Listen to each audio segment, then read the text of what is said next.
Hi, my name is Lily Meade, and today I'm guest vlogging for Bookish Pixie.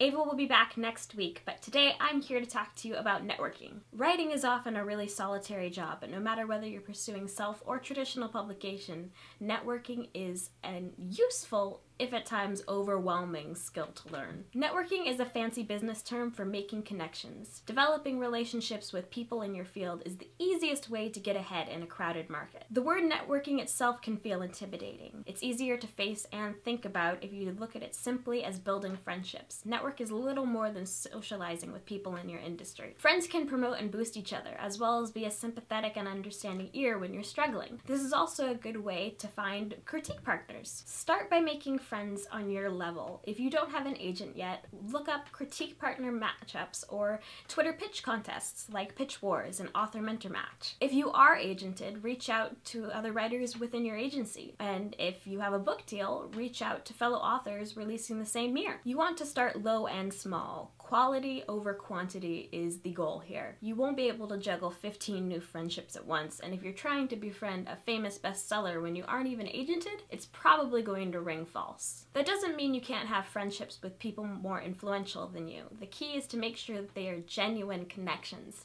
Don't try and force anything. The trickiest part is figuring out where to seek connections.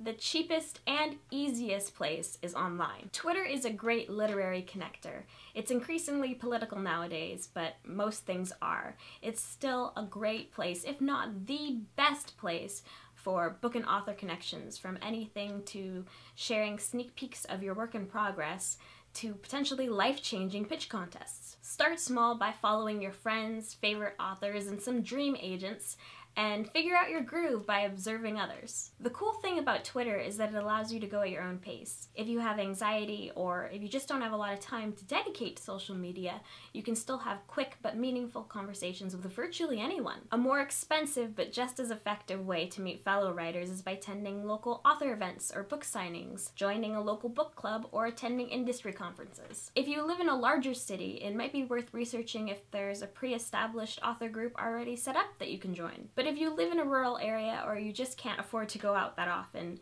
online friendships are just as real and valuable as their in-person counterparts. Don't worry about the distance. A good way to connect with people bigger than you is to think about what you can offer them. A good way to impress someone is by offering to help them with a skill that you have, like graphic design, for example. You should always be prepared to hear no, but it's worth a try. That's how Ava and I connected. I offered a collaborative video idea on chronic illness and writing, topics that we both relate to.